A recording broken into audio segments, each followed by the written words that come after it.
Okay, இன்னையிலேருந்து start பண்ணுறோம். எதுக்கு அப்படின்னா டிஎன்பிஎஸ்சியோட சிஇஎஸ்சி எக்ஸாமுக்கு. ஓகே, இதோட கோர் பேப்பர்ஸ்லாம் பார்க்க போகிறோம். இதில் டோட்டலாக 605 வேக்கன்சிஸ் இருக்குது. அந்த 605 வேக்கன்சி வந்து சிவில், எலக்ட்ரிக்கல், அப்புறம் இசி எல்லாமே சேர்த்து 605 வேக்கன்சி. அது ஏஇக்கு. ஓகே, இதெல்லாம் நம்ம வந்து இசிஇயோட கோர் சப்ஜெக்ட் மட்டும் பார்க்க போகிறோம். ஓகேங்களா? ஃபஸ்ட் சப்ஜெக்டாக நான் ஸ்டார்ட் பண்ண போகிறது EDC, electronic devices and circuits. Syllabus நான் அப்புறமா ஷேர் பண்ணுறேன். நம்ம ஒவ்வொரு சப்ஜெக்டையுமே ஸ்ப்ளிட் அப் பண்ணி படிக்கலாம். டாபிக் வைஸாக இல்லை சாப்டர் வைஸாக ஸ்ப்ளிட் பண்ணி படித்தோம் அப்படின்னா வந்து நம்மளுக்கு பின்னாடி ரீகால் பண்ணி ஈஸியாக இருக்கும். எந்தெந்த இது எது எது கீழே கேட்டிருக்காங்க அப்படின்னு ஃபில்ட்ரு போடுறதுக்கு ஈஸியாக இருக்கும். அந்த எந்த டாப்பிக்கு கீழே இருக்குது, எந்த சாப்டர் கீழே இருக்குது அப்படின்னு பார்த்தோம்னா அதுலேருந்து தான் ரிப்பீட்டடாக கொஷின்ஸ் எடுப்பாங்க. லாஸ்ட்டாக எழுதின சிஇஎஸ்சி இதை பார்த்திங்கன்னா அப்படி தான். அதுக்கு ப்ரீவியஸாக 2018 நடந்தது. அதில் எந்த சாப்டர்லேருந்து எடுத்திருக்காங்கன்னா அதே தான் எடுத்திருக்காங்க. பட் கொஷின்ஸ் வேறு, அவ்வளோதான். அந்த மாதிரி நம்ம சாப்டர்ஸாக பிரித்தா எக்ஸாம் பாயிண்ட் ஆஃப் வியூவில் ஈஸியாக இருக்கும். ஓகே, நம்ம இடிசி பார்க்க போகிறோம். முதல்ல எலக்ட்ரானிக் டிவைசஸ் தான் பார்க்க போகிறோம். எலக்ட்ரானிக் சர்க்யூட்ஸ் இதை முடிச்சுட்டு பார்க்கலாம். எலக்ட்ரானிக் டிவைசஸ்க்கும் சர்க்யூட்ஸ்க்குமே ஆக்சுவலாக வித்தியாசம் இருக்குது. டிவைசஸ் அப்படிங்கிறப்ப ஒரு செமிகண்டக்டர் மெட்டீரியலால் நம்ம அதை உருவாக்கியிருப்போம். அது வந்து ஃப்ளோ ஆஃப் எலக்ட்ரானோட பிரின்சிபலை வச்சு அது ஒர்க் பண்ணால் அது electronic devices. Example diode, BJT, MOSFET இதெல்லாம் வந்து நம்மளுக்கு சிலபஸில் இருக்குது. எலக்ட்ரானிக் சர்க்யூட்ஸ்னு எடுத்துக்கிட்டிங்க அப்படின்னா வந்து அதில் அட்லீஸ்ட் ஒரு எலக்ட்ரானிக் டிவைசஸை வச்சு ஒரு ஆப்ரேஷன் பண்ணியிருப்போம். அதுதான் வந்து எலக்ட்ரானிக் சர்க்யூட்ஸ் அப்படின்னு சொல்லுவோம். அது ஆம்ப்ளிஃபையர், ரெக்டிஃபையர், ஆசிலேட், அதுதான் அனலாக் சர்க்யூட்ஸில் நம்ம படிப்போம். ஓகேங்களா? இதில் வந்து இன்றைக்கி நம்ம என்ன கவர் பண்ண போகிறோன்னா சிலபஸில் intrinsic and extrinsic semiconductor, energy band, diffusion and drift current density, PN ஜங்ஷனுக்கு முன்னாடி உள்ள டாபிக்ஸை நம்ம வந்து கவர் பண்ண போகிறோம். இதில் வந்து அதுவும் இல்லாமல் அதோட பேசிக்ஸும். இது மட்டும் நம்ம இந்த சிலபஸ்க்கு ஏற்ற அந்த டாப்பிக்கு ஏற்ற கண்டென்ட் மட்டும் படிக்கணுமான்னு கேட்டால் கிடையாது. அதோட அடிஷ்னலாக பேசிக்ஸ் நம்ம படிப்போம். பிகாஸ் நம்ம அந்த பேசிக்ஸோட ஃபார்முலாவெல்லாம் உள்ளே வந்து இன்க்ளூட் பண்ணியிருப்போம். அதனால் பேசிக்ஸ்லேருந்தே போகலாம். ஓகேங்களா? ஃபஸ்ட் லைன் ஆஃப் தி சிலபஸை நீங்கள் பார்க்கலாம். ஃபர்ஸ்ட் வந்து பார்த்தோன்னா தெர்மல் வோல்டேஜ். இதெல்லாம் பேசிக்ஸ். தெர்மல் வோல்டேஜ் அப்படின்னா என்னன்னு தெரிஞ்சுக்கணும். ஓகேவா? தெர்மல் வோல்டேஜ் அப்படின்னா என்ன அப்படின்னு பார்த்தோம்னா 2 டிஸ்சிமிலர் மெட்டல்ஸ் இருக்குங்க. ஓகேங்களா? 2 டிஸ்சிமிலர் மெட்டல்ஸ் நான் வச்சுருக்கேன். இது மெட்டல் 1, இது மெட்டல் 2. ரெண்டுமே வேறு வேறு மெட்டல். அப்போ என்ன ஆகுனா அந்த டிஸ்சிமிலாரிட்டி இந்த ஜங்ஷனில் என்ன ஆகுனா டெம்பரேச்சர்னால எனக்கு வந்து வோல்டேஜ் க்ரியேட் ஆகுது. ஓகேங்களா? இந்த டிஸ்சிமிலாரிட்டிஸ்னால அந்த வோல்டேஜ் தான் வந்து தெர்மல் வோல்டேஜ்னு சொல்லுவாங்க. இந்த ஜங்ஷனில் க்ரியேட் ஆகும். இதுதாங்க தெர்மல் வோல்டேஜ். அப்போ இதுலேருந்து என்ன தெரிஞ்சுக்கலாம்? கண்டிப்பாக தெர்மல் வோல்டேஜ்னால் பிகாஸ் ஆஃப் டெம்பரேச்சர். தெர்மல்னாவே டெம்பரேச்சர். அப்போ அங்கே டெம்பரேச்சர் இருக்கும். வோல்டேஜ் க்ரியேட் ஆகும்னா கண்டிப்பாக அங்கே சார்ஜ் இருக்கணும். கரெக்டாக? அப்போ எனக்கு எவ்வளோ டெம்பரேச்சர் இருக்கோ அதுக்கேற்ற மாதிரி தான் வோல்டேஜ் க்ரியேட் ஆகும். அப்போ இது டைரக்ட்லி ப்ரொபோர்ஷனல்னு போட்டுக்கலாமா? ஸோ தட் இது அப்படி ஞாபகம் வச்சுக்கோங்க. VT directly proportional to T/Q. ஓகேவா? அப்போ எனக்கு டெம்பரேச்சர் இருக்கணும், சார்ஜ் இருக்கணும். T/Q அந்த ப்ரொபோர்ஷனாலிட்டி கான்ஸ்டண்ட்டாக அந்த கேவை போட்டுக்கிறேன். ஓகேங்களா? இந்த மாதிரி ஞாபகம் வச்சு படிச்சுக்கிட்டீங்க அப்படின்னா உங்களுக்கு எதுவுமே மறக்காது. எக்ஸாம் டைமில் ரீகால் பண்ணுறதுக்கு ஈஸியாக இருக்கும். தெர்மல் வோல்டேஜில் அங்கே டெம்பரேச்சர் இருக்கணும், கண்டிப்பாக சார்ஜ் இருக்கணும், அதுக்கு ஒரு ப்ரொபோர்ஷனாலிட்டி கான்ஸ்டண்ட்டாக ஒரு கே போட்டுக்கிறேன் அப்படின்னு சொல்லிட்டு ஞாபகம் வச்சு படிச்சுக்கோங்க. இப்போ வந்து பார்த்தோன்னா K4 போல்ட்மேன் கான்ஸ்டன்ட் 1.381 × 10⁻⁻20. இதையும் ஈஸி டு ரிமெம்பர். இதுவும் ஈஸியாக ரிமெம்பர் பண்ணிக்கலாம். என்ன அப்படின்னா இது வந்து டிகிரி செல்சியஸ்னு சொல்லுவாங்க. நம்மளுக்கு தெரியல டெம்பரேச்சர் வந்து ரெண்டாக நம்ம சொல்லலாம். ஒன்று டிகிரி செல்சியஸில் சொல்லலாம், இல்லை கெல்வினில் சொல்லலாம். இப்போ டிகிரி செல்சியஸ் இதெல்லாம் ஷார்ட்கட்டு தான். இப்போ செல்சியஸில் வந்து பார்த்திங்கன்னா ABCD. சிங்கிறது எத்தனாவது வார்த்தை? 3வது லெட்டர். கரெக்டாக? அதனால 1.3ல் ஸ்டார்ட் ஆகுது. அதே மாதிரி பவர்லேயும் ஒரு 3 இருக்கும். ஓகேவா? அதே மாதிரி கெல்வின் அப்படின்னா என்னென்னா இந்த பவர் ஆட் பண்ணிக்கோங்க. அப்போ எனக்கு பவரில் 5 வந்துடுது. இங்கே ரிவர்ஸில் போங்க. 1.38 1 விட்டுருங்க, 1.38 வச்சுக்கோங்க. அப்போ 8 பாயிண்ட் சம்திங் வரும் அப்படிங்கிறத ஞாபகம் வச்சுக்கோங்க. ஓகேங்களா? அதுதான் க்யூங்கிறது சார்ஜ். நம்மளுக்கு அது ஒரு டிஃபால்ட் வேல்யூ 1.6 × 10⁻⁻19 கூலும். ஓகேவா? இப்போ நான் இந்த ஈக்குவேஷன் 1ல் நான் என்ன பண்ணுறேன் அப்படின்னா வந்து K = இந்த எலக்ட்ரான் வோல்ட் பர் கெல்வினை நான் வந்து சப்ஸ்டியூட் பண்ணுறேன். அப்போ எனக்கு என்ன ஒன்றா VT = T/11600 அப்படின்னு கிடைக்கும். மோஸ்ட்லி இந்த VT = T/11600 தான் யூஸ் பண்ணுவோம். ஓகேங்களா? அதனால் இந்த ஃபார்முலா ஞாபகம் வச்சுக்கோங்க. அப்போ எனக்கு VTயை பொறுத்தவரை 2 ஃபார்முலா இருக்குது. இதை நான் சப்ஸ்டியூட் பண்ணணும்னா எனக்கு இந்த ஃபார்முலா கிடைச்சிருச்சு. ஓகேவா? நெக்ஸ்ட் வந்து பார்த்தோம் அப்படின்னா ஓகே, இப்போ டெம்பரேச்சர் இந்த VT செகண்ட் ஃபார்முலாலேயே நான் T 0 பண்ண என்னங்க ஆகும்? 0/anything 0. ஸோ தட் எனக்கு VT 0 கிடைக்குது. அதே 300 கெல்வின் வச்சு என்ன ஆகும்? 300/11600. அப்போ 3/11600 கண்டிப்பாக அது மில்லி வோல்ட்டில் தான் இருக்கும். 26 மில்லி வோல்ட். இந்த வேல்யூ தான் நம்ம வந்து யூஸ் பண்ணுவோம். ஏன் யூஸ் பண்ணுவோம்னு சொன்னேன், பிகாஸ் T = 300 கெல்வின் அப்படிங்கிறது என்ன அப்படின்னு பார்த்தீங்கன்னா ரூம் டெம்பரேச்சர் அப்படின்னு சொல்லுவாங்க. ஓகேவா? நம்மளுக்கு நார்மலாக தெரியும்ல, நம்ம ரூம் டெம்பரேச்சர் 27 டிகிரி செல்சியஸ். அதை நான் வந்து கெல்வினாக மாற்றிருக்கேன். ஓகேங்களா? அப்போ டிகிரி செல்சியஸை கெல்வினாக மாற்றுறது தான் அந்த ஃபார்முலா = temperature in Kelvin - 273. அப்படிங்கிறப்ப எனக்கு வந்து இந்த 300 கெல்வின் கிடச்சிருக்கு. சாரி 27 டிகிரி செல்சியஸ் கிடச்சிருக்கு. நெக்ஸ்ட்டு இந்த 0 கெல்வின் இருக்குல்லங்க, அதுதான் அப்சல்யூட் டெம்பரேச்சர். அப்போ டேரக்ட் கொஷின்ஸ் கேட்கலாம். எப்படின்னா what is the thermal voltage at room temperature or at absolute temperature அப்படின்னு கேட்டால் இது தாங்க. அட் ரூம் டெம்பரேச்சரில் எனக்கு என்ன இருக்குது அப்படின்னு பார்த்தீங்கன்னா ரூம் டெம்பரேச்சர்னா 300 கெல்வின். அதனால் எனக்கு VT = 26 milli volt. at absolute temperature T = 0 Kelvin, therefore VT = 0 volt. ஓகேங்களா? இவ்வளோ தாங்க தெர்மல் வோல்டேஜ்.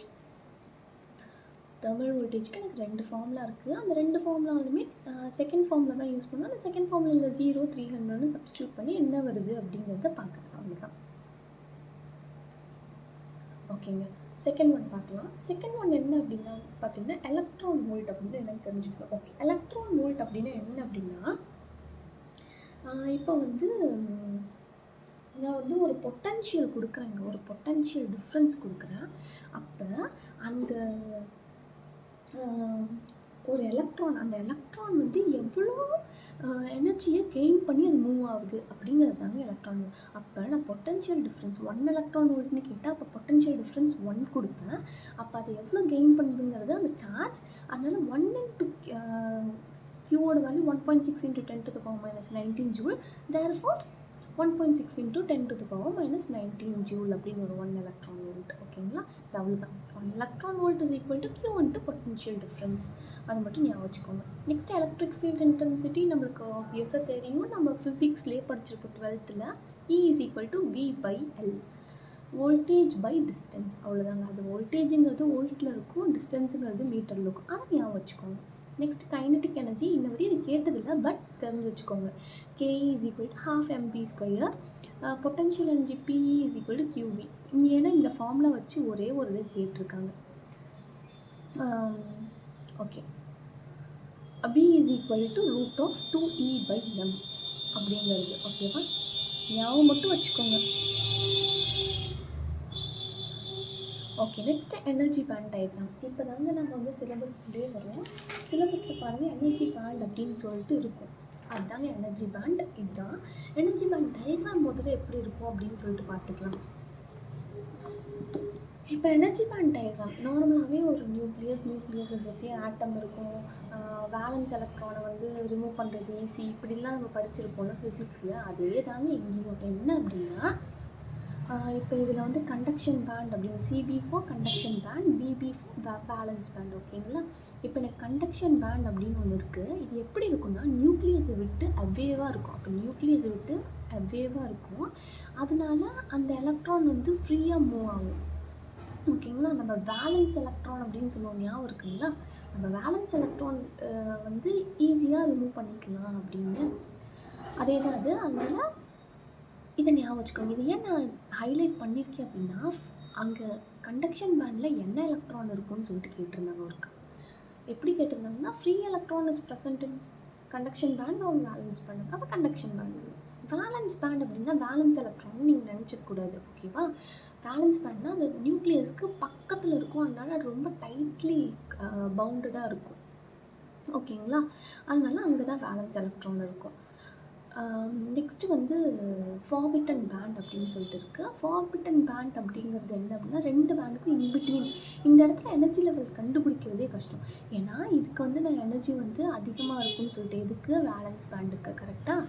ஏன்னா நான் அதிகமான எனர்ஜி கொடுத்து அங்கே இருக்க எலக்ட்ரானை நான் வந்து ரிமூவ் பண்ணணும். அதே கண்டக்ஷன் பண்ணால் ஈஸி, கம்மியான எனர்ஜி கொடுத்தாவே போதும். ஓகேங்களா? ஃபார்பிட்டன் பேண்ட்னா அங்கே இருக்கிற எனர்ஜி லெவல்ஸை கண்டுபிடிக்கிறது கஷ்டம். ஓகேவா? இதுதான். அதே மாதிரி எனர்ஜி லெவல் வந்து இப்படி இன்க்ரீஸிங் ஆர்டராக இருக்கும். ஓகேவா? அதை ஞாபகம் வச்சுக்கோங்க. நெக்ஸ்ட்டு வந்து ஈஸி ஈவிங்கிறது energy level of conduction band, energy level of valence band. Okay, next வந்து எனர்ஜி கேப். இந்த எனர்ஜி கேப்புங்கிறது எதுவும் இல்லை, இந்த ஃபார்பிட்டன் கேப்பை தான் எனர்ஜி கேப் அப்படின்னு சொல்லுவாங்க. அதனால ஈஸி மைனஸ் E. ஓகேவா?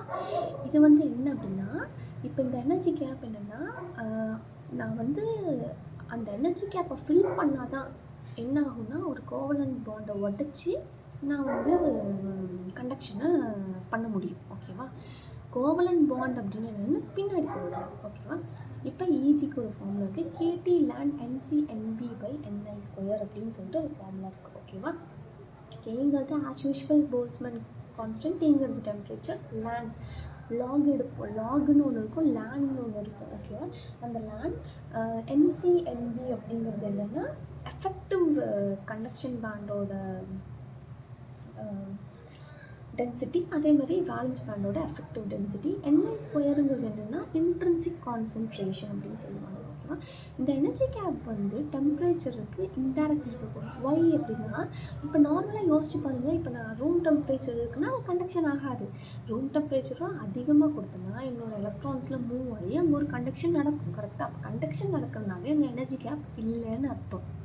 அப்போ it is indirectly proportional to temperature அப்படிங்கிறத நம்ம ஃபிக்ஸ் பண்ணிக்கலாம். ஓகேவா? நெக்ஸ்ட்டு வந்து பார்த்தோன்னா, okay, width of the energy gap. ஓகேவா? இந்த வித் ஆஃப் த எனர்ஜி கேப்பும் டெம்பரேச்சரை பொறுத்து தான் இருக்கும். அதில் நம்ம கன்ஃபியூஸ் ஆகிக்க வேணாம். நெக்ஸ்ட்டு வந்து பார்த்தோன்னா, ஓகே, இந்த ஃபார்முலா ரொம்ப இம்பார்ட்டன்ட். λc அப்படின்னு போட்டிருக்குல்ல, அது என்ன? வேவ் லென்த்தோட ஃபார்முலா. ப்ராப்ளம்ஸில் யூஸ் பண்ணுவோம். λc < 1.24/Eg அப்படின்னு சொல்லுவாங்க. Eg கண்டிப்பாக எலக்ட்ரான் வோல்ட்டில் தான் இருக்கணும், டிகிரி செல்சியஸில் இருக்கக்கூடாது. அதே மாதிரி அந்த λcயும் மைக்ரோமீட்டரில் தான் இருக்கும். நெக்ஸ்ட்டு வந்து இது நெக்ஸ்ட்டு விட்டுருங்க. Next line Eg = 1 electron volt. இது ஒரு 1 மார்க்கு RRBயில் கேட்டிருந்தாங்க, அதனால் நோட் பண்ணி வச்சுருக்கேன். பேக் டு விசிபிள் லைட் Egயோட வேல்யூ என்ன அப்படின்னு கேட்டிங்கன்னா 1.1 electron volt. Next thing is a very important thing. இது வந்து டேரெக்டாகவே கொஷின் கேட்டிருந்தாங்க. என்னென்னா 300 கெல்வினில் ஜெர்மானியமோட ஈஜியோட வேல்யூ என்ன அப்படின்னு சொல்லிட்டு கேட்டிருந்தாங்க. ஓகேங்களா? அப்படிங்கிறப்ப இது ஈஸி டு ரிமெம்பருங்க. எப்படி ஞாபகம் வச்சுக்கலாம்னா, first 0 kelvin absolute temperature, next 300 kelvin. ஓகேவா? அதை ஞாபகம் வச்சுக்கோங்க. இப்போ எனக்கு வந்து ஃபஸ்ட்டு கட் ஆஃப் வோல்டேஜ் இது நம்மளுக்கு தெரியும். கட் ஆஃப் ஒன்லி வோல்டேஜ் ஜெர்மானியத்துக்கு 0.3, சிலிக்கானுக்கு 0.7, கேலியம் ஆர்சனைடுக்கு வந்து 1.2. இது நம்மளுக்கு தெரியும். இப்போ அதை வச்சு ஞாபகம் வச்சுக்கலாம். என்னோட சிலிக்கானோட கட் ஆஃப் வோல்டேஜ் தான் ஜெர்மானியத்துக்கு 300 கெல்வினில் இருக்கும். ஓகேவா? இது வந்து பாருங்கள், இன்க்ரீஸிங் ஆர்டரில் தான் இருக்கும். ஜெர்மானியத்தோட சிலிக்கானுக்கு அதிகம், சிலிக்கானோட கேலியம் ஆர்சனைடுக்கு அதிகம். அப்போ எனக்கு 0.7க்கு அப்புறம் 1.1, இங்கே 1.2 போட்டிருக்கோமா கேலியம் ஆர்சனைடுக்கு, இது அப்படியே இங்கே வந்து 1.1, இங்கே வந்து 1.42. ஓகேவா? இதுக்கு அப்படியே பார்த்தீங்கன்னா ஒரு டிஜிட் ஆட் பண்ணியிருப்பீங்க, 7, 8. இங்கே பார்த்தீங்கன்னா 2, 1. இங்கே பார்த்தீங்கன்னா 5, 2. ஓகேவா? அவ்வளோதாங்க. இது ஈஸியாக ஞாபகம் வச்சுக்கலாம். இதுலேருந்து இன்னொரு கொஷின் என்ன கேட்டாங்க, இது ஒரு கொஷின் 0.7 எலக்ட்ரான் வோல்ட். இன்னொரு கொஷின் என்ன கேட்டிருந்தாங்க, இதுதாங்க energy gap of gallium arsenide. இது RRBயில் கேட்டிருந்தாங்க, இஸ் கிரேட்டர் தேன் சிலிக்கான். ஓகேவா? நான் சொன்னது இப்படி தாங்க இன்க்ரீஸிங் ஆர்டராக போகும் அப்படின்னா அதே தான். ஓகே. இந்த எனர்ஜி கேப்பை பொறுத்து தாங்க மெட்டீரியல்ஸையும் 3ஆ கிளாஸிஃபை பண்ணுறாங்க. Insulator, semiconductor and conductor. ஓகேவா? இந்த இன்சுலேட்டர், செமிகண்டக்டர், கண்டக்டருக்கு எனர்ஜி கேப் பேசிக்காக எவ்வளோ இருக்குன்னா, இன்சுலேட்டர்னா 6 எலக்ட்ரான் வோல்ட், செமிகண்டக்டர்னா 1 எலக்ட்ரான் வோல்ட், கண்டக்டர் அப்படின்னா வந்து 0 எலக்ட்ரான் வோல்ட். கண்டக்டரில் ஓவர்லேப் ஆகும், ஏன்னா 0னா ஓவர்லேப்ஸ். இங்கே வந்து கண்டக்ஷன் பேண்ட் எம்டியாக இருக்கும். அதே மாதிரி இதோட இஜி வந்து லார்ஜ். செமிகண்டக்டருக்கு ஸ்மால், இதுக்கு ஓவர்லேப். இதை மட்டும் ஞாபகம் வச்சுக்கோங்க. இன்சுலேட்டருக்கு பாருங்கள், எக்ஸாம்பிள் இத்தனை எழுதிருக்கேன். ஏன் எழுதிருக்கேன்னா, சிலிக்கான் டை ஆக்சைடு வந்து இன்சுலேட்டராக, செமிகண்டக்டராக, கண்டக்டராக 6வது எழுதி கேட்டிருந்தாங்க. Silicon dioxide is obviously insulator. Why எப்படி ஞாபகம் வச்சுக்கலாம் அப்படின்னா, நம்ம என்பிஎன் டிரான்சிஸ்டர், பிஎன்பி டிரான்சிஸ்டர்லாம் டிசைன் பண்ணுறப்ப என்வெல் பீவல்லாம் டிப் பண்ணுவோம், ஞாபகம் இருக்குங்களா? விஎல்எஸ்ஐயில் அப்போ என்வெல் பீவல் டிப் பண்ணி ஒரு இன்சுலேட்டர் லேயரை ஆட் பண்ணுவோம். அந்த insulator layer is nothing but silicon dioxide. மாஸ்பெட்லேயும் ஞாபகம் பார்த்துக்கோங்க, மெட்டல் ஆக்சைடு செமிகண்டக்டர். அப்போ அங்கே ஒரு ஆக்சைடு லேயர் இருக்கும், அதுவும் பாருங்கள் சிலிக்கான் டை ஆக்சைடாக தான் இருக்கும், அதுவும் இன்சுலேட்டர் தான். இந்த எக்ஸாம்பிள் ஞாபகம் வச்சுக்கோங்க. அதே மாதிரி கண்டக்டரில் வந்து ஞாபகம் வச்சுக்கோங்க சில்வர், காப்பர். ஏன்னா first the material which have the first highest conductivity வந்து சில்வர். அதே second highest sigma 4 represents conductivity. Second highest conductivity வந்து என்ன அப்படின்னு பார்த்தீங்கன்னா காப்பர். ஓகே, நெக்ஸ்ட் திங் வந்து பார்த்தீங்கன்னா இன்சுலேட்டருக்கு என்ன பாண்ட் இருக்குன்னா அயோனிக், செமிகண்டக்டருக்கு கோவலண்ட், கண்டக்டருக்கு metallic. Insulator I for I, அதனால் இன்சுலேட்டர் ஐ ஃபார் அயோனிக். நான் முன்னாடியே மேலே சொன்னல, energy gap is the minimum energy to required to break the covalent band. அப்போ கண்டிப்பாக செமிகண்டக்டரில் என்ன இருக்குது? Covalent pant. கண்டக்டர் அப்படின்னாவே மெட்டலுங்க, அதனால மெட்டாலிக் பாண்ட் அப்படின்னு சொல்லுவோம். நெக்ஸ்ட்டு வந்து பார்த்திங்கன்னா இந்த நெகட்டிவ் டெம்பரேச்சர் கொஷின், இது வந்து நம்மளுக்கு ப்ரீவியஸ் இயர் கொஷின். என்னென்னா செமிகண்டக்டர் என்னன்னு கேட்டிருந்தாங்க, நெகட்டிவ் டெம்பரேச்சர், பாசிட்டிவ் டெம்பரேச்சர். ஒன்றும் இல்லைங்க, அது வந்து என்னென்னா டெம்பரேச்சரை பொறுத்துன்னு சொல்லிட்டாங்க. Negative temperature coefficient, positive temperature அப்போ நெகட்டிவ் டெம்பரேச்சர் கோஎஃபிஷியன்ட் என்னென்னா டெம்பரேச்சர் இன்க்ரீஸ் ஆகிறப்ப ரெசிஸ்டன்ஸ் டிக்ரீஸ் ஆகும். பாசிட்டிவ் டெம்பரேச்சர்னா டெம்பரேச்சர் இன்க்ரீஸ் ஆகிறப்ப ரெசிஸ்டன்ஸ் இன்க்ரீஸ் ஆகும். ஓகேங்களா? அதுதான் negative temperature coefficient. Next carrier concentration. இது வந்து ப்ராப்ளமில் இன்ன வரையும் கொஷினில் கொடுத்துருவாங்க. சப்போஸ் கேட்டால் நம்மளுக்கு தெரியணும்ல. இதுவும் இன்க்ரீஸிங் ஆர்டரில் தாங்க இருக்கும். பாருங்களேன், 14க்கு அப்புறம் 18க்கு அப்புறம் 22, 22க்கு அப்புறம் 28, எல்லாமே பாருங்களேன் இன் அடிஷன் ஆஃப் 4. 14 + 4 18, 18 + 4 22, 22 + 4 26, பட் 28 வந்துருக்கு. அவ்வளோதான். ஓகே, இப்போ நெக்ஸ்ட் வாங்க. நெக்ஸ்ட் என்ன அப்படின்னா செமிகண்டக்டரோட கிளாசிஃபிகேஷன் பார்க்கலாம்.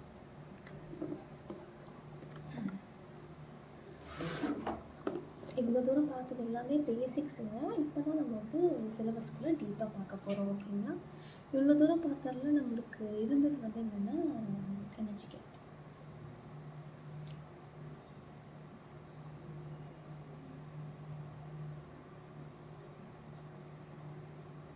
ஓகே, நான் வந்து செமிகண்டக்டர் பார்க்க போகிறேன்.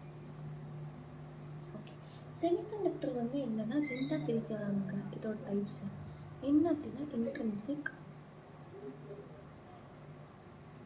இன்னொன்று எக்ஸ்ட்ரின்சிக்.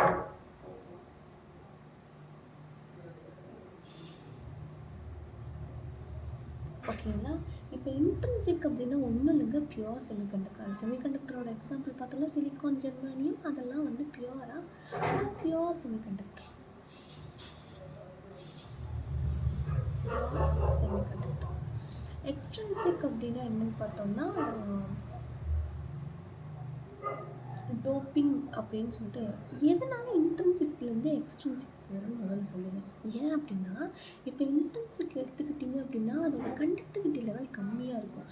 அதனால கண்டக்டிவிட்டியில் அதிகம் பண்ணுறதுக்காக நான் வந்து டோப்பிங் பண்ணி கண்டக்டிவிட்டி அதிகம் பண்ணுறேன். ஓகேங்களா? டோப்பிங் அப்படின்னா என்னென்னா ஆடிங் ஆஃப் இம்பியூரிட்டி.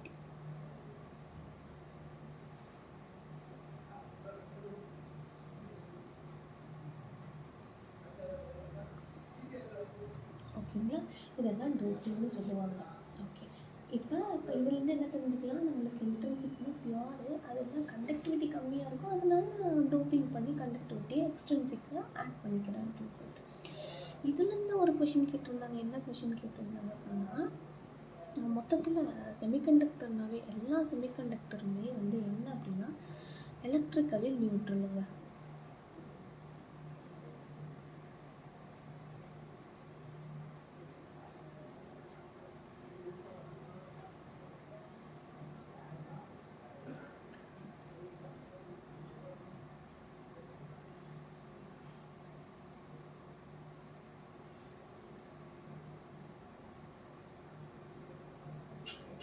ஓகே, இப்போ வந்து நெக்ஸ்ட் என்னன்னா,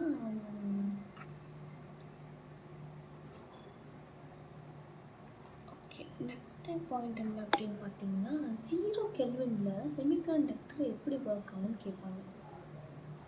அட் 0 கெல்வின் எஸ்சின்னு செமிகண்டக்டர் எப்படி இருக்கும் அப்படின்னு பார்த்தீங்கன்னா இன்சுலேட்டராக ஒர்க் ஆகும். ஏங்க இன்சுலேட்டர்? ஏன்னா அதோட எனர்ஜி கேப் வந்து மீடியம் மாட்ரேட் கரெக்டுங்களா, 1 எலக்ட்ரான் வோல்ட். அப்போ அந்த எனர்ஜியாக அது வரையும் டெம்பரேச்சர் நம்ம அதிகப்படுற வரையும் இல்லை நம்ம ஒரு வோல்டேஜ் கொடுக்குற வரையும் அது எப்படி இருக்குது, அந்த 1 எலக்ட்ரான் வோல்ட் அப்படியே இருக்குது, அதனால் கண்டக்ட் பண்ணாது. So that it act as an insulator அப்படின்னு சொல்லுவாங்க. ஓகே, இப்போ வந்து இன்ட்ரின்சிக் எக்ஸ்ட்ரின்சிக் தனித்தனியாக பார்க்கலாம்.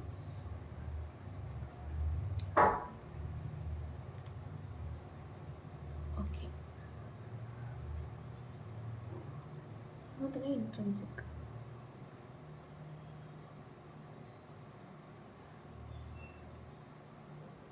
ஓகே, இன்ட்ரின்சிக்கில் பார்த்தீங்க அப்படின்னா வந்து பியூர் கரெக்டாக. அப்போ செமிகண்டக்டர்லாம் எந்த குரூப், அந்த பீரியாடிக் டேபிளில் எந்த குரூப் அப்படின்னு பார்த்தீங்கன்னா குரூப் 4. Y group 4? இது நம்ம ஞாபகம் வச்சுக்கலாம். என்னென்னா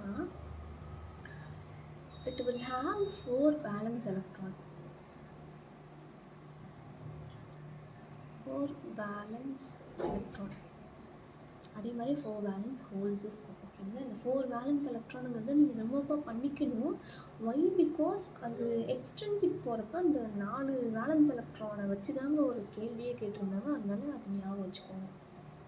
ஓகேங்களா, அதே மாதிரி ஈக்லிபிரியம் ஸ்டேட்லாம் அது எப்படி இருக்குன்னா எலக்ட்ரானும் ஹோலும் ஈக்குவலாக தாங்க இருக்கும்.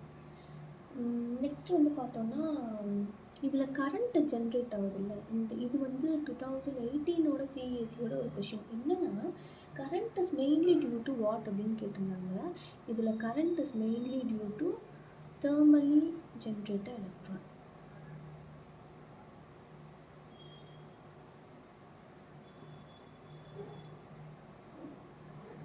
ஓகேங்களா, இதை மட்டும் ஞாபகம் வச்சுக்கோங்க. ஓகே, நெக்ஸ்ட் என்ன அப்படின்னா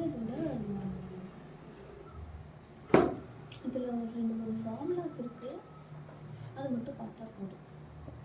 ஓகே, இதில் இன்னொன்று ஒரு இது தெரிஞ்சுக்கோங்க. என்னென்னா எனர்ஜி கேப் அப்படிலாம் பார்த்தோம். இதில் எக்ஸ்ட்ரா ஒரு பேராமீட்டர் இருக்குங்க, ஃபெர்மி லெவல் அப்படின்னு சொல்லிட்டு. அந்த ஃபெர்மி லெவல் அப்படிங்கிற பேராமீட்டர் என்ன அப்படின்னு பார்த்தோம்னா ப்ராபபிலிட்டி அப்படின்னு சொல்லுவாங்க. ப்ராபபிலிட்டியோட ஹையஸ்ட் ஆக்குபைடு எனர்ஜி லெவல் அப்படின்னு சொல்லுவாங்க 0 கெல்வினில். அதனால் எவ்வளோ ஹையராக அதோட எனர்ஜி லெவல் இருக்கும் அப்படின்னு சொல்கிறதாங்க ஃபெர்மி லெவல். இதோட ஃபெர்மி லெவல் எப்படி இருக்கும் அப்படின்னா மிடில் இருக்குங்க, கண்டக்ஷன் பேண்டுக்கும் வேலன்ஸ் பேண்டுக்கும். Fermi level is lies Fermi level lies middle of conduction and valence band. Middle of conduction band and valence band. Okay, next பார்த்தோம்னா ஒரு ஃபார்முலா ரொம்ப இம்பார்ட்டன்ட். அது என்னென்னா இன்ட்ரின்சிக் கான்சன்ட்ரேஷன் அப்படின்னு சொல்லிட்டு ஒரு ஃபார்முலா. ஓகே, இன்ட்ரின்சிக் கான்சன்ட்ரேஷனாகவே என்ன, அது அந்த இடத்துக்கு உள்ள ஒரு அடர்த்தின்னு சொல்லாமா, அந்த இன்ட்ரின்சிக் கான்சன்ட்ரேஷன் இங்கே வந்து எவ்வளோன்னு சொல்லிட்டு உங்களுக்கு தெரிஞ்சுக்கணும் இந்த ஃபார்முலா. இன்ட்ரின்சிக் கான்சன்ட்ரேஷன் இதில் வந்து பார்த்தோன்னா அதை எப்படி ரெப்ரசன்ட் பண்ணுவாங்கன்னா NIன்னு சொல்லுவாங்க. இது வந்து ஈக்குவலி டோப் கரெக்டாக டோப்டு இல்லை சாரி, அது பேர் டோப் கிடையாது. ஈக்குவலி டோப்பில் எலக்ட்ரானும் ஹோல்ஸும் ஆர் ஈக்குவல். அதனால் வந்து N is equal to P. NI is equal to N is equal to P. N value தான் Pயும் இருக்குது கரெக்டாக, அதனால தான் அந்த NI வந்து N is equal to Pன்னு சொல்கிறாங்க. இதோட ஃபார்முலா என்னென்னா NI square is equal to A0. Formula தான் கேட்பாங்க, ஃபார்முலா வச்சு கொஷின் கேட்க மாட்டாங்க. A0 T cube exponential y இதை வச்சு கேட்க மாட்டாங்க அப்படின்னா எக்ஸ்பொனென்ஷியல் டேர்ம்லாம் இருக்குது, அதனால் சொல்கிறேன். Ag0 by K2. ஓகேங்களா, இது வந்து இதோட ஃபார்முலா. நெக்ஸ்ட் என்ன அப்படின்னு பார்த்தோன்னா இன்ட்ரின்சிக் கான்சன்ட்ரேஷன் ஆஃப் ஜெர்மானியம். நம்ம இவ்வளோ நேரம் பார்த்தோம்னா எனர்ஜி கேப்புக்கெல்லாம் ஜெர்மானியத்துக்கு கம்மி, சிலிக்கானுக்கு அதிகம், அதோட கேலியம் ஆர்சனேட் அதிகம். இந்த இன்ட்ரின்சிக் கான்சன்ட்ரேஷன் அப்படியே ஆப்போசிட்.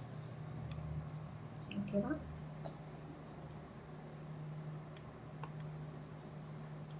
ஓகே, என்ன ஆப்போசிட் அப்படின்னு பார்த்தீங்கன்னா வந்து இன்ட்ரின்சிக் கான்சன்ட்ரேஷன் ஆஃப் ஜெர்மானியத்துக்கு தான் அதிகம். ஏன் அதிகம் அப்படின்னு பார்த்தீங்கன்னா ஜெர்மானியத்துக்கு தாங்க எனர்ஜி கேப்ஸ் கம்மியாக இருக்குது, அதனால NI of germanium is greater than NI of silicon because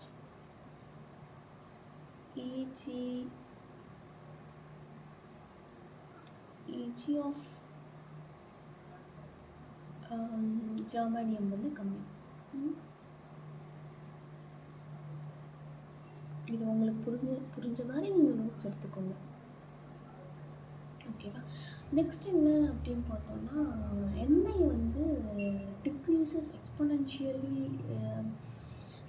with increase in energy gap அப்படின்னு சொல்லலாம். வை NIயும் பார்த்தீங்கன்னா EGயும் பார்த்தீங்கன்னா டைரக்ட்லி ப்ரொபோர்ஷனல், பட் என்னென்னா எக்ஸ்பொனென்ஷியலுக்கு மேலே மைனஸில் இருக்குது, அதனால NI decreases exponentially with increase in energy gap அப்படின்னு சொல்லுவாங்க. இந்த டேர்ம் எல்லாம் டேரெக்டாக கொஷின்ஸில் கேட்கலாம்.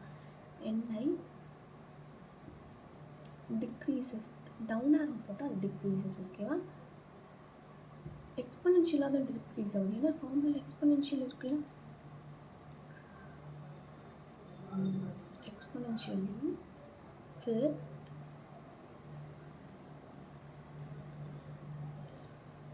increase in energy gap. Okay, next அதே மாதிரி NI increases exponentially with increase in temperature. ஓகேவா? இதுக்கு அப்படியே ஆப்போசிட் வந்து டெம்பரேச்சர். NI increases, ஏன்னா எக்ஸ்பொனென்ஷியலுக்குள்ளே தான் டெம்பரேச்சர் இருக்குது, exponentially with increase in temperature. ஓகேங்களா?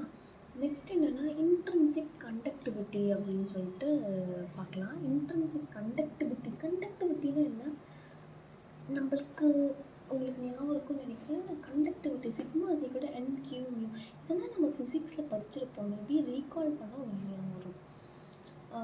Sigma is equal to NQ மியூன்னு சொல்லுவாங்க. அந்த Qக்கு பதிலாக ஈன்னு சொல்லுவாங்க, அதை சார்ஜ். ஓகேங்களா? இதை வந்து எப்படி ஞாபகம் வச்சுக்கிறீங்கன்னா NQ மியூ, அதை வந்து இதோட ப்ரனவுன்ஸ் பண்ணுறப்ப நம்மளுக்கு எப்படிங்க வருது, நியூ அப்படின்னு வருதா, அதனால் நியூ அப்படின்னு ஞாபகம் வச்சுக்கோங்க. ரிமெம்பர் பண்ணுறதுக்கு நான் அப்படி தான் ஆக்சுவலாக ஞாபகம் வச்சுக்கிட்டேன்.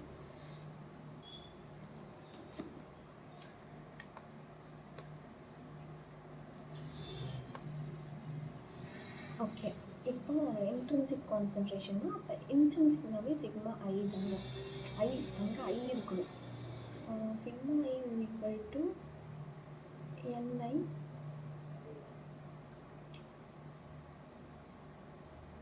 NI Q NI Q mu N plus mu P. ஓகேவா? மியூ அண்ட் மியூ பினா mobility of electron, mobility of hole. என்னன்னா என்னது இன்ட்ரின்சிக் கான்சன்ட்ரேஷன், சிக்மா ஐங்கிறது வந்து conductivity of intrinsic material, mu என்னன்னா மொபிலிட்டி ஆஃப் எலக்ட்ரான் ஹோல், கியூனா சார்ஜ். ஓகேவா?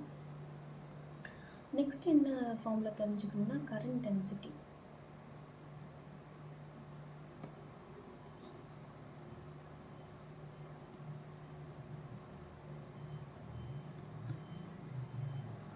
Okay, current டென்சிட்டிக்கு ஒரு ஃபார்முலா இருக்குது. கரண்ட் டென்சிட்டிக்கு ஃபார்முலா ஞாபகம் இருக்கும்னு நினைக்கிறேன். இது ஃபிசிக்ஸ் தான். J is equal to sigma E. Okay, இது ஞாபகம் இருக்கா? J is equal to sigma E. இந்த சிக்மா இக்கு பதிலாக தான் நம்ம சப்ஸ்டியூட் பண்ண போகிறோம். ஓகேவா? சிக்மா அப்படிங்கிறது நம்ம என்ன பார்த்தோம்? NI Q mu N mu P. கரெக்டாக அதே தான் இங்கேயும் நான் சப்ஸ்டியூட் பண்ண போகிறேன். அப்போ J is equal to சிக்மாக்கு பதிலாக NI Q mu N plus mu P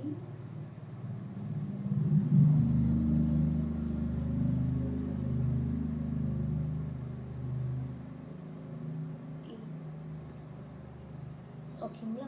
இதுதான் formula. Sigma is directly proportional to temperature. ப்ரொபோர்ஷனாலிட்டியில் எது எதுக்கு என்னெங்க வருது அப்படின்னு மட்டும் பார்த்துக்கோங்க. ஓகே, நெக்ஸ்ட்டு ரெசிஸ்டிவிட்டி அப்படின்னு கேட்டிங்கன்னா it is inverse of conductivity.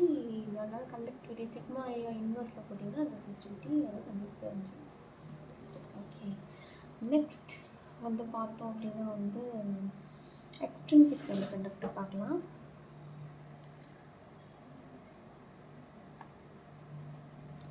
Okay, எக்ஸ்ட்ரின்சிக்னால் நான் ஃபஸ்ட்டே சொல்லிட்டேன் டோப்பிங். ஏன் டோப்பிங் போகிறோம் அப்படின்னா அதோட கண்டக்டிவிட்டியை நம்ம அதிகப்படுத்துறதுக்காண்டி டோப்பிங் போகிறோம். ஓகேவா? இப்போ டோப்பிங் பண்ணுறதுனால நம்மளுக்கு 2 மெட்டீரியல் கிடைக்குது.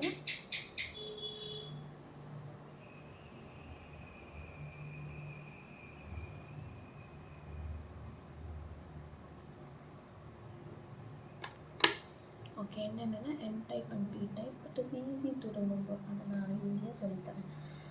ஓகே, அதே மாதிரி 10 மில்லியனில் ஒரு ஆட்டம் வந்து போட்டு டோப் பண்ணுவாங்க. அதை மட்டும் ஞாபகம் வச்சுக்கோங்க. ஓகே, இதில் வந்து பார்த்தோன்னா பி டைப் என் டைப் அப்படின்னு 2 இருக்குங்க.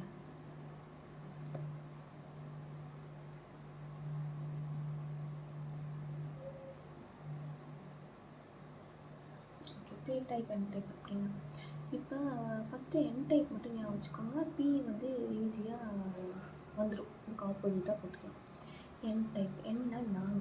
ஓகேவா? நான் மீ அப்படிங்கிறது நான் வந்து எப்பவுமே எப்படி இருப்பேன்னா டோனராக இருப்பேன். நான் எப்பவுமே யாருக்காவது டொனேட் பண்ணிக்கிட்டே இருப்பேங்க. அதனால் என் டைப்னா டோனார்.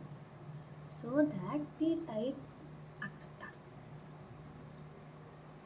நான் ஷார்ட்கட் தாங்க சொல்கிறேன். என் டைப்னா donor. So that P type வந்து நான் அக்செப்டேன். இப்போ என் டைப்புக்கு வந்து பார்த்திங்கன்னா பிலோ அந்த ஃபர்மி லெவல் கேட்பாங்க. ஃபர்மி லெவலுங்கிறது என்னது? Maximum energy level. கரெக்டாக அதோட ஃபர்மி லெவல் எஃப்எல் தான் Fermi level. Fermi level P டைப்க்கு அபவ் வேலன்ஸ் பேண்ட்.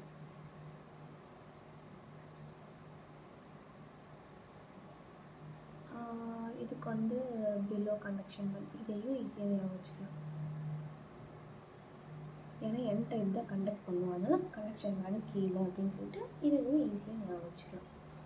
நெக்ஸ்ட் என்னென்னா ஒருத்தர் கேட்ட கொஷின் என்னென்னா இதோட என்னென்ன எலமெண்ட்ஸ்னு கேட்டிருந்தாங்க.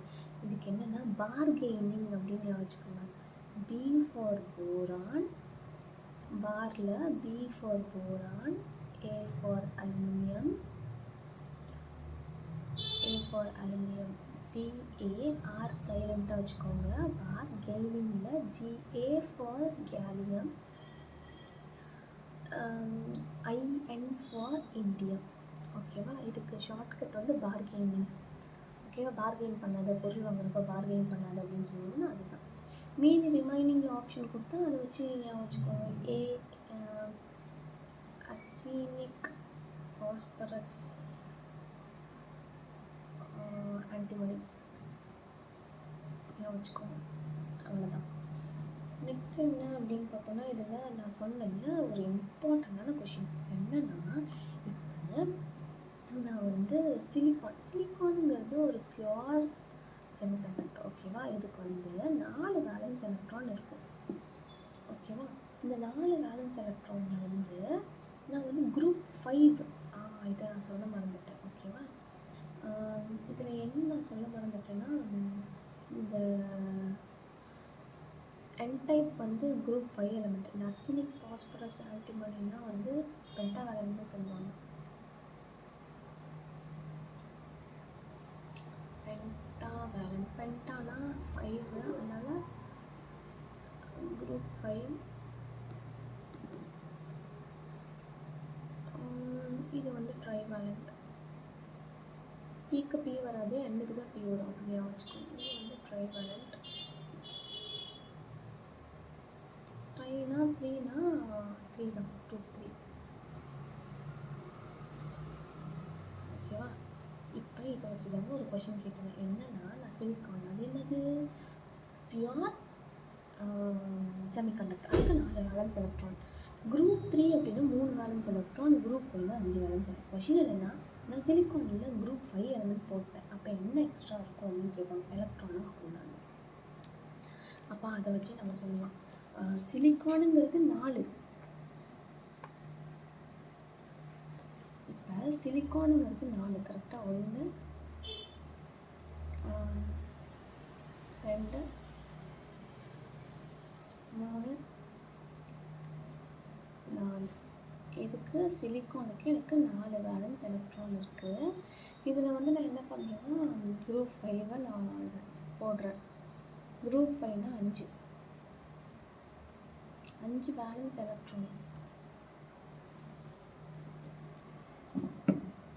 அப்போ எனக்கு என்ன ஆகுனா, 4ஓட 4 பேர் ஆகி இந்த குரூப் 5ல் 5ஆவதாக இருக்கிறது ஒன்று எக்ஸ்ட்ரா இருக்கும். அதனால 1 எக்ஸ்ட்ரா எலக்ட்ரான் அப்படின்னு சொல்லுவோம்.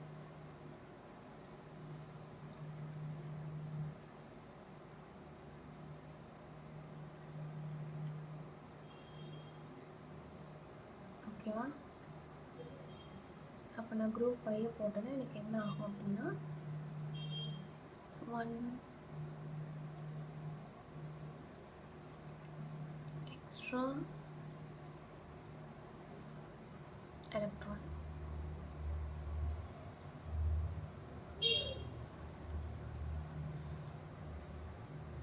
அதே மாதிரி தாங்க சிலிக்கானோட நான் குரூப் 3 போட்டேன்னா 1 எக்ஸ்ட்ரா ஹோல். இதை மட்டும் ஞாபகம் வச்சுக்கோங்க. ஓகே, இதுக்கப்புறம் 2 டாபிக் தான்.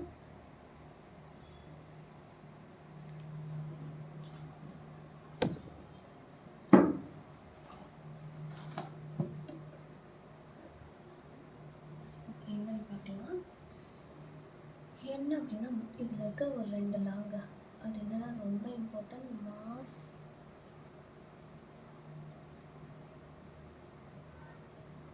Action law. Okay, mass action லானா என்னன்னு பார்க்கலாம். ஒன்றும் இல்லை, hole electron density product of extrinsic is equal to intrinsic. அவ்வளோதாங்க. அதான் அப்படியே ஃபார்முலாவாக போடுங்க. அப்போ எக்ஸ்ட்ரின்சிக்கு ஒரு பியும் என்னும் கரெக்டாக ஹோலு எலக்ட்ரானோட ப்ராடக்ட். அப்போ ஹோலோட ப்ராடக்ட் பிஏ, எலக்ட்ரானோட ப்ராடக்ட் ஜி, எலக்ட்ரானோட வேரியபிள் என், அதை நான் ப்ராடக்ட் பண்ணுறேன். இஸ் ஈக்குவல் டு இன்ட்ரின்சிக்கோட ஹோல் எலக்ட்ரான் ப்ராடக்ட். இது வந்து எக்ஸ்ட்ரின்சிக், அதனால ஐயை போடல. இன்ட்ரின்சிக் அப்படிங்கிறப்ப ஐ போடுவோமா. அப்போ பிஐ இன்ட்டு என்ஐ.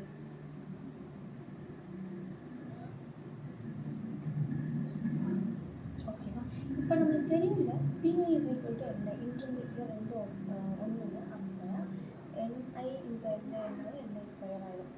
PI வந்து NIயாக மாறுது, அது NI square is equal to P into N.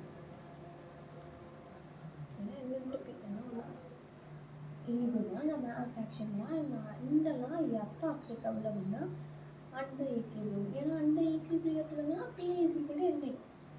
ஓகேவா? இதை மட்டும் ஞாபகம் வச்சுக்கோங்க, ஈஸியாக இருக்கும். நெக்ஸ்ட்டு வந்து பார்த்தோன்னா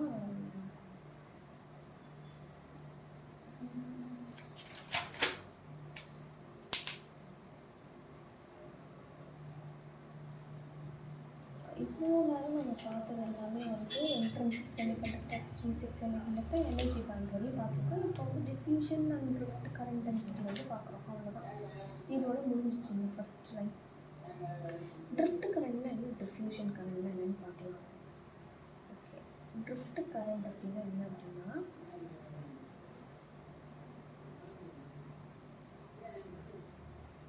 ட்ரிஃப்ட் கரண்ட் அப்படின்னா வந்து ஒரு நான் அடிஷ்னலாக ஒரு சப்ளை கொடுக்குறாங்க. அந்த சப்ளைனால என்ன ஆகுதுன்னா ஒரு கரண்ட் வந்து ப்ரொடியூஸ் ஆகுது. அதுதான் வந்து ட்ரிஃப்ட் கரண்ட் அப்படின்னு சொல்லுவாங்க. அதே டிஃப்யூஷன் கரண்ட் அப்படின்னா என்னன்னா கான்சன்ட்ரேஷன், கேரியர் கான்சன்ட்ரேஷன்னால ப்ரொடியூஸ் ஆகுது டிஃப்யூஷன் கரண்ட். ஓகேவா? ஒன்றும் இல்லை, டிஃப்யூஸ் அப்படின்னு சொல்லிட்டு நம்ம ஒரு வார்த்தை இந்த கெமிஸ்ட்ரி லெவல்னா டிஃப்யூஸ் பண்ணுங்க அப்படின்லாம் பார்த்துருப்போம். டிஃப்யூஸ் அப்போ நான் வந்து ஃபார் எக்ஸாம்பிள் ஒரு தண்ணியில் நாங்கள் ஒரு ஒரு கலர் ஐட்டமை டிஃப்யூஸ் பண்ணுறோம் அப்படின்னு சொல்லுவோம்னு பார்த்தீங்கன்னா அப்போ என்ன ஆகும் அப்படின்னா அதோட கான்சன்ட்ரேஷன் அதிகமாகும். ஓகேங்களா? அப்போ ஞாபகம் வச்சுக்கணும். அதனால it is because of carrier concentration. அதே மாதிரி drift current is majorly due to majority carriers. இது வந்து இது YCTயில் இருக்குது. YCTயை ரெஃபர் பண்ணிக்கோங்க. உங்களுக்கு கொஷின்ஸ் வேணும்னா எல்லாத்தோட கொஷின்ஸும் அங்கே இருக்கும், புரியும். பட் கொஞ்சம் ஒரு சிலருக்கு ஆன்சர்ஸ் மிஸ்மேட்ச் ஆகும். அதை மட்டும் க்ராஸ் செக் பண்ணி நீங்கள் படிச்சுக்கோங்க. Diffusion is due to minority carriers.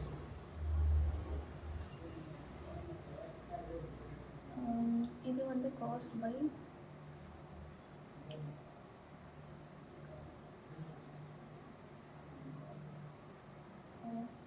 external DC.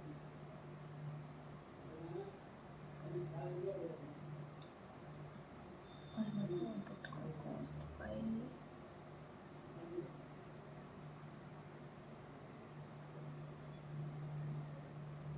external supply and electric field of external DC. Next வந்து பார்த்தோம்னா இது வந்து கேரியர் கான்சன்ட்ரேஷன். நீங்கள் நீட்டாக எழுதிக்கோங்க, கேரியர் கான்சன்ட்ரேஷன். ஓகே, நெக்ஸ்ட் வந்து பார்த்தோம்னா ட்ரிஃப்ட் கரண்ட் டென்சிட்டினா GDC கூட சிக்மா எனக்கு ஆல்ரெடி தெரியும். டிஃப்யூஷன் கரண்ட் டென்சிட்டி மட்டும் பார்த்துக்கோங்க. டிஃப்யூஷனோட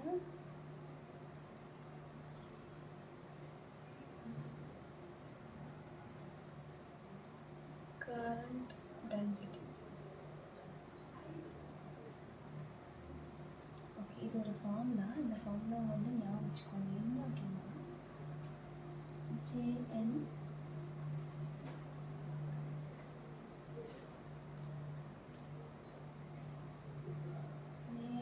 is equal to Q capital DN small dn by dx. இதுக்கு வந்து ஆக்சுவலாக யூனிட் ரொம்ப முக்கியம். Ampere per metre square.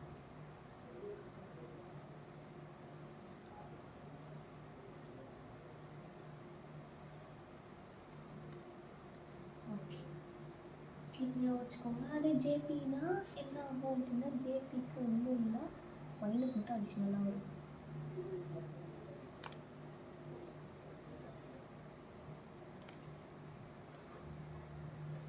ஜேபிக்கு வந்து மைனஸ் q வரும். டிஎனுக்கு பதிலாக டிபி வரும். டிஎன் பை டிஎக்ஸ்க்கு பதிலாக டிபி பை டிஎக்ஸ். இதில் கேபிட்டல் டிஎன் டிஎக்ஸ் என்ன அப்படின்னு பார்த்தோம்னா டிஃப்யூஷன் கோஎஃபிஷியன்ட் அப்படின்னு சொல்லுவாங்க. ஓகே, இதை நல்லா ஞாபகம் வச்சுக்கோங்க. பிகாஸ் இதை வச்சு ஒரு ஈக்குவேஷன் இருக்கும். டிஎன் டிபி வந்து டிஃப்யூஷன் கோஎஃபிஷியன்ட்.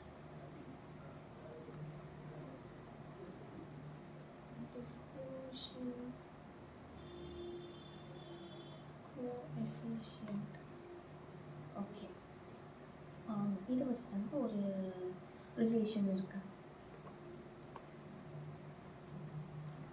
ஓகே, அது என்ன ரிலேஷன் பார்த்தீங்கன்னா Einstein's relation.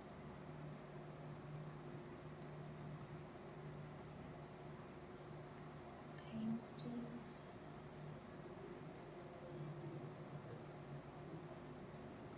Relation.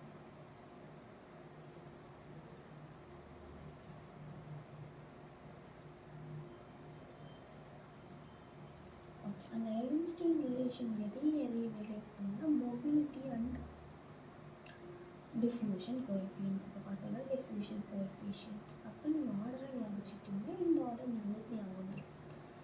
dn by μ1 is equal to dn by μ1 is equal to அப்போ dnனா டிஃப்யூஷன் கோஎஃபிஷியன்ட்.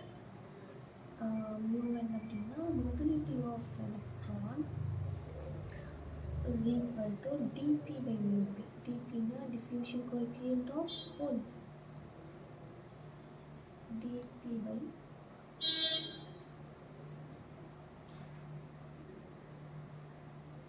μp. இது எதுக்கு ஈக்குவலாக இருக்கும் அப்படின்னு சொன்னாங்க. இந்த ரிலேஷன் எதுக்கு ஈக்குவலாக இருக்கும் அப்படின்னு சொல்கிறாங்க. vt. ஓகேவா? அவ்வளோதாங்க. இது ஒரு ரிலேஷன். இதுக்கப்புறம் பார்த்தீங்கன்னா ஒரு சின்ன டாபிக் தான் இருக்குது. என்ன அப்படின்னா drift velocity mobility. Drift velocity mobility தாங்க ஒரு மேஜர் ரோல் இதில்.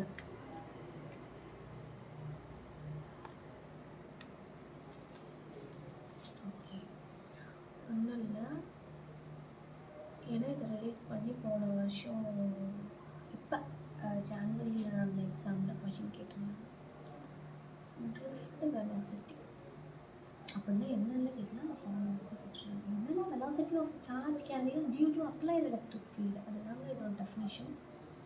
எலக்ட்ரிக் ஃபீல்டுனால ஒரு வெலாசிட்டி க்ரியேட் ஆகும். அப்போ அதை விடின்னு சொல்லுவாங்க. விடி is equal to mu.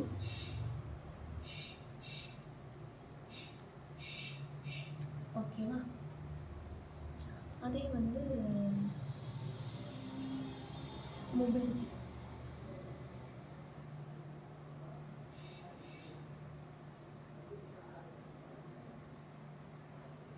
Mobility பார்த்தோம்னா மியூ இஸ் ஈக்குவல் டு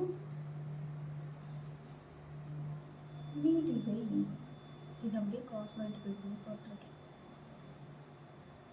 விடி பை இ.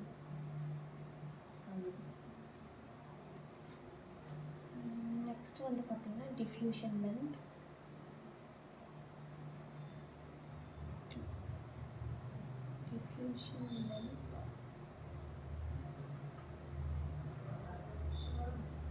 டிஃப்யூஷன் லென்த் வந்து LP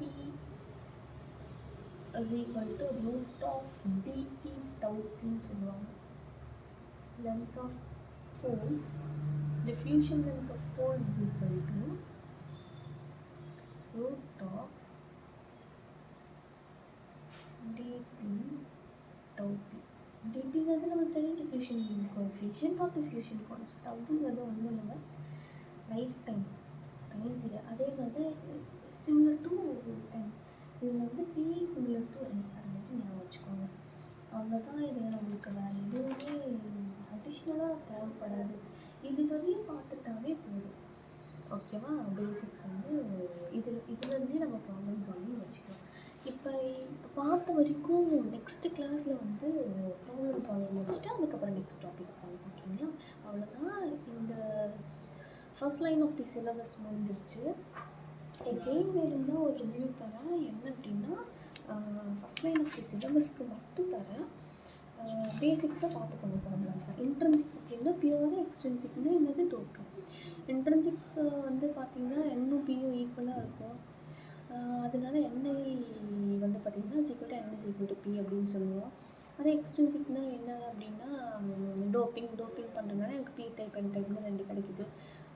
Nன்னா என்ன அப்படின்னு சொல்லி நானா டோனர், ஸோ தட் அது டோனர், Pனா அக்செப்டர், Nன்னா வந்து பென்டாவேலண்ட், Pனா ட்ரைவேலண்ட். அதே மாதிரி அந்த எலமெண்ட்ஸ்க்கு ஷார்ட்கட் சொன்னால பார்கெனிங். P டைப்னா பார்கெனிங், N டைப்னா அர்செனிக், பாஸ்பரஸ், ஆன்டிமனி. அந்த மாதிரி ஞாபகம் வச்சுக்கோங்க.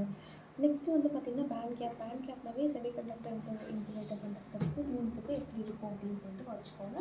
மூணுத்துக்கும் என்னென்ன பேண்டுன்னு பார்த்துக்கோங்க.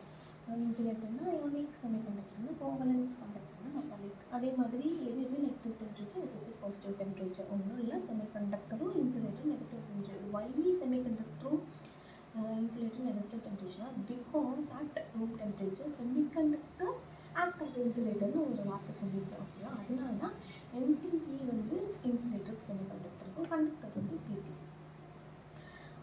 நெக்ஸ்ட்டு வந்து பார்த்திங்கன்னா அந்த energy gap of germanium, silicon, gallium ஆர்சனைடுக்கு ஷார்ட்கட் சொல்லியிருக்காங்க.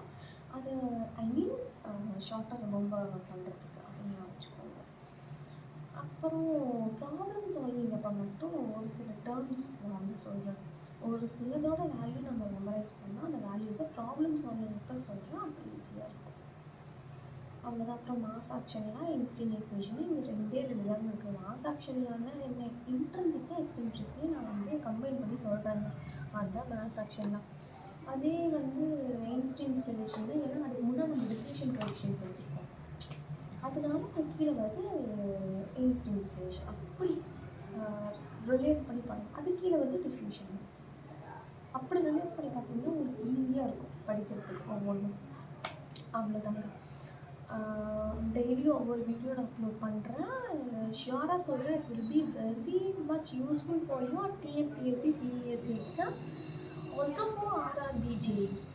கோர் பேப்பருக்கு அது ரொம்ப யூஸ்ஃபுல்லாக இருக்கும். All the very best. இதிலிருந்து ஸ்டார்ட் பண்ணுங்கள்.